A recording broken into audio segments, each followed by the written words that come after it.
They had reached the old death-coloured snake fence which marked the limits of the upper pasture of the Fleming farm.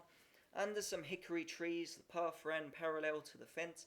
Behold, a small priestly chipmunk came to a rail, and folding his hands on his abdomen, addressed them in his own tongue. It was Jimmy's shot. Adjured by the others, he took the gun. His face was stiff with apprehension. The Dalzell boy was giving forth fine words. Go ahead. Oh, don't be afraid. It's nothing to do. Why, I've done it a million times. Don't shut both your eyes now. Just keep one open and shut the other one. He'll get away if you don't watch out. Now you're all right. Why don't you let her go? Go ahead. Jimmy, with his legs braced apart, was in the centre of the path. His back was greatly bent owing to the mechanics of supporting the heavy gun. His companions were screeching in the rear. There was a wait. Then he pulled the trigger. To him there was a frightful roar. His cheek and his shoulder took a stunning blow. His face felt a hot flush of fire, and opening his two eyes he found that he was still alive. He was not too dazed to instantly adopt a becoming egotism. It had been the first shot of his life. But directly after the well-mannered celebration of his victory, a certain cow which had been grazing in the line of fire was seen to break wildly across the pasture. Bellowing and bucking, the three smugglers and lynx hunters looked at each other out of blanched faces. Jimmy had hit the cow. The first evidence of his comprehension of this was in fact celerity, with which he returned the discharged gun to Willie Dalzell.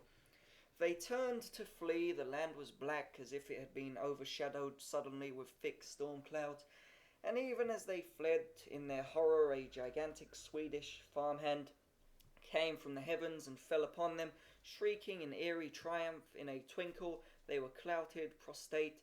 The Swede was elate and ferocious in the foreign and fulsome way. He continued to beat them and yell. From the ground they raised their dismal appeal. Oh, please, mister, we didn't do it. He did it. I didn't do it. We didn't do it. We didn't mean to do it. Oh, please, mister. In these moments of childish terror, little lads go half blind, and it is possible that few moments of their afterlife made them suffer, as they did when the Swede flung them over the fence and marched them towards the farmhouse.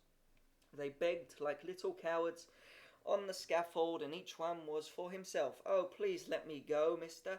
I didn't do it, mister. He did it. Oh, please let me go, mister.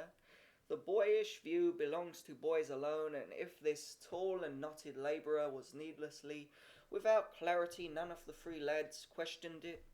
Usually when they were punished, they decided that they deserved it, and the more they were punished, the more they were convinced that they were criminals of the most subterranean type. As to the hitting of the cow being a pure accident, therefore not of necessity a criminal matter, such reading never entered their heads. When things happened and they were caught, they commonly paid dire consequences, and they were accustomed to measure the probabilities of woe utterly by the damage done, and not in any way by the culpability. The shooting of the cow was plainly heinous, and undoubtedly their dungeons would be knee-deep in water. He did it, mister. This was a general outcry. Jimmy used it as often as he did the others. As for them, it is certain that they had no direct thought of betraying their comrade for their own salvation. They thought themselves guilty because they were caught, and when boys were not caught, they might possibly be innocent, but captured boys were guilty. When they cried out that Jimmy was the culprit, it was principally a simple expression of terror. Old Henry Fleming, the owner of the farm, strode across the pasture towards them. He had in his hand a most cruel whip. This whip he flourished. At his approach the boys suffered the agonies of the fire regions, and yet anybody with half an eye could see that the whip in his hand was a mere accident, and that he was a kind old man when he cared. When he had come near, he spoke crisply. "What you boys been doing to my cow?" The tone had deep threat in it. They all answered by saying that none of them had shot the cow. Their denials were tearful and clamorous, and they crawled knee by knee. The vision of it was like three martyrs being dragged towards the stake. Old Fleming stood there, grim, tight-lipped. After a time he said, Which boy done it? There was some confusion, and then Jimmy spake. I done it, mister.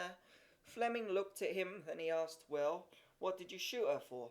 Jimmy thought, hesitated, decidedly faltered, and then formulated this. I thought she was a lynx. Old Fleming and his Swede at once lay down in the grass and laughed themselves helpless. September 1899, Harper Magazine, 99, pp. 552, 557.